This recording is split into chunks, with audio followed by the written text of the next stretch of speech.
বন্ধুরা, আজকের ভিডিওটি হচ্ছে যারা নতুন ওয়াইফাই ব্যবহারকারী তাদের জন্য। যারা বিকাশ থেকে ওয়াইফাই বিল পরিশোধ করতে চান কিংবা ওয়াইফাই বিল পরিশোধ করতে পারতেছেন না, তাদের জন্য এই ভিডিওটি।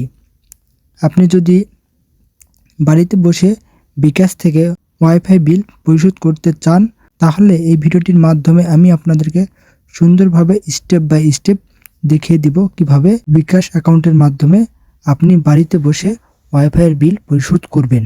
তবে চলুন দেরি না করে শুরু করা যাক। শুরুতেই আপনাকে প্লে স্টোর থেকে বিকাশ অ্যাপটি ডাউনলোড করে নিতে হবে। নেওয়ার পর তারপরে বিকাশে ক্লিক করতে হবে। ক্লিক করার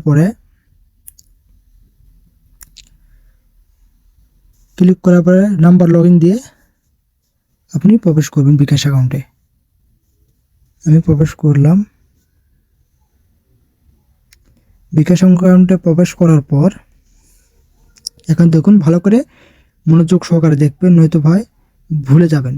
তো আমি যেভাবে করব আপনিও সেভাবে আমাকে ফলো করবেন।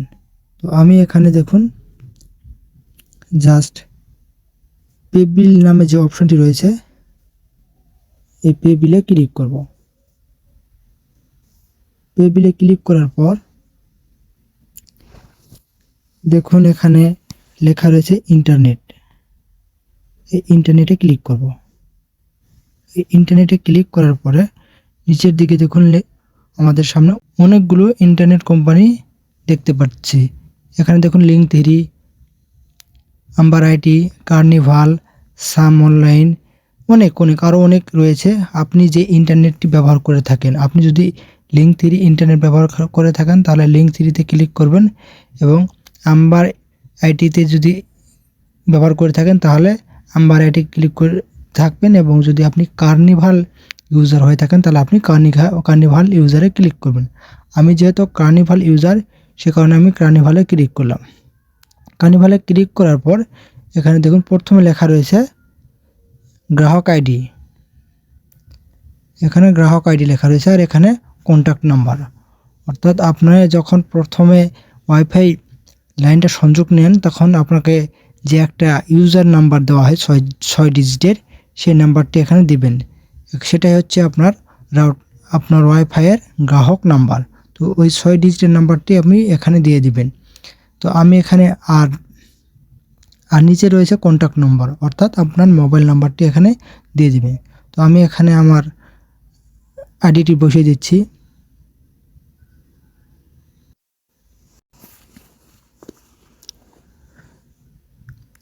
গ্রাহক আইডি নাম্বারটি এবং কন্ট্যাক্ট নাম্বার দিয়ে আমি এখানে জাস্ট নেক্সট বাটনে ক্লিক করলাম। নেক্সট বাটনে ক্লিক করার পর আমাদের সামনে এরকম একটা অপশন শো করবে। এখন এখানে একটা গুরুত্বপূর্ণ বিষয় হচ্ছে আপনি কত এমবিবিএস ইন্টারনেট ব্যবহার করে থাকেন। আপনি যত এমবিবিএস ইন্টারনেট ব্যবহার করে থাকেন তার যে রেট, যে একটা অ্যামাউন্ট রয়েছে, সেই অ্যামাউন্টটি বসে দিবেন। আপনি যদি 7 এমবিবিএস ব্যবহার করে থাকেন তাহলে অবশ্যই 525 টাকা দিয়ে থাকবেন, এবং 8 এমবিবিএস কিংবা 10 এমবিবিএস ব্যবহার করে থাকলে 10 এমবিবিএস এর দাম যত, সে টাকাটি এখানে জাস্ট তুলে দিবেন। উঠাই দিয়ে নেক্সট বাটনে ক্লিক করবেন। তো আমি যেহেতু 7 এমবিবিএস ব্যবহার করে থাকি, তাই এখানে আমি 525 টাকা বিল পে করব। তো 525 টাকা দেওয়ার পর এখানে জাস্ট তীর চিহ্নতে ক্লিক করলাম। ক্লিক করার পরে এইরকম একটা অপশান শো করবে। এখন আবারও আপনি মিলিয়ে নেবেন গ্রাহক আইডিটা ঠিক আছে না নেই। গ্রাহক আইডিটা দেখে নেবেন, এবং তারপরে 525 টাকা পরিমাণ সব কিছু দেখে নেওয়ার পর এখানে জাস্ট পরের ধাপে ক্লিক করবেন। এখানে ক্লিক করার পর এখানে পিন দিবেন। আপনার বিকাশ অ্যাকাউন্টের পিন দেওয়ার পর এখানে আরোতে ক্লিক করবেন। ক্লিক করার পর এরকম একটা অপশান আসবে। আবার যাচাই করে নেবেন আপনার গ্রাহক আইডি এবং বিলের পরিমাণটি। তো গ্রাহক আইডি আমার বিলের পরিমাণটি ঠিক আছে। আমি জাস্ট এখানে পে বিল অপশানে ট্যাপ করব। এখানে ট্যাপ করলে কিন্তু আমার বিকাশ বিলটি পেমেন্ট হয়ে যাবে। একটু ওয়েট করতে হবে, কারণ পেন্ডিং হচ্ছে, কাজটি চলতেছে। তো এইভাবে আপনি আপনার মোবাইলের বিকাশ অ্যাপ থেকে ইন্টারনেট বিল পরিশোধ করতে পারবেন। আমার কিন্তু ওয়াইফাই বিল পরিশোধ করা হয়ে গেছে। এখানে কিন্তু লেখা রয়েছে আপনার পে বিল সফল হয়েছে। আমার বিলটি পেমেন্ট হয়ে গেছে। তো এখান থেকে আপনি চাইলে অটো পে চালু করে নিতে পারেন। এখান থেকে যদি আপনি অটো এখানে ট্যাপ করেন তাহলে অটো পে চালু হয়ে যাবে। আপনার বিকাশ অ্যাকাউন্টে টাকা থাকলেই কিন্তু প্রতি মাসের 31 তারিখে কিংবা 30 তারিখে অটোভাবে আপনার বিলটি কার্নিভার ইন্টারনেট কিংবা আপনি যে ইন্টারনেটটি ব্যবহার করে থাকেন সেই ইন্টারনেটে বিল পে হয়ে যাবে। বন্ধুরা, আজকে ভিডিওটি ভালো লেগে থাকলে অবশ্যই ভিডিওটিতে একটি লাইক দিয়ে সাবস্ক্রাইব করে আমাদের সাথেই থাকবেন, কেননা এইরকম হেল্পফুল ভিডিও প্রতিনিয়ত এই চ্যানেলে পেতে থাকবেন।